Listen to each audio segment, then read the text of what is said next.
तर सरकारनं मराठा समाजाची फसवणूक केल्याचा आरोप जरांगे पाटलांनी केलाय।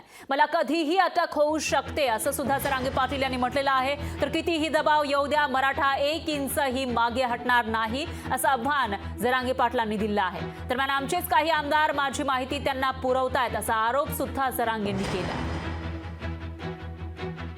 100% मी त्या दिवशी एक शब्द बोललो होतो, अहवाल तयार झाला कळालं मला। त्यांच्या खूप खात्रीलायक माणसाने सांगितलं होतं अहवाल तयार झालाय आणि तुम्हाला अटक करणार आहेत आणि तुम्ही मध्ये काट आहेत सत्तेचे आणि मराठ्यांचे आणि भाजप जे सत्ता आहेत याच्यामध्ये काट आहेत, तुम्ही तो काढल्याशिवाय पर्याय नाही, तर 10% याच्यावर थोपवा, नसता याला गुतवा।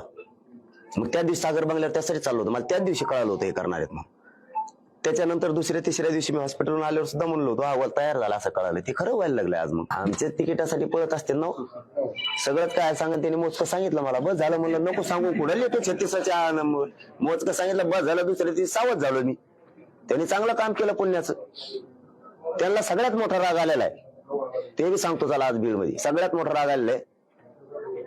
मी सगळ्याला पाणी पाजितोय, गृहमंत्र्यांना वाटलेलं मी सगळ्यांना पाणी पाजितोय, माझ्या पुढे महाराष्ट्रात कोणीच नाही, मी सगळ्यांना पाणी पाजितो। पण हे आपल्यातला सांगणारा शकुनी कोण, बहुतेक त्यांना सगळ्यात मोठी ती चीड आहे म्हणून दुसऱ्या दिवशी यासाठी जाईल।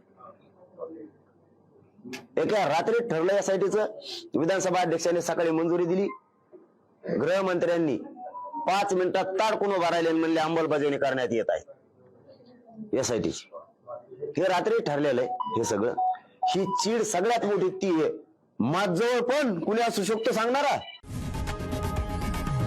लोकशाही मराठी ऐका, पहा, जागरूक रहा।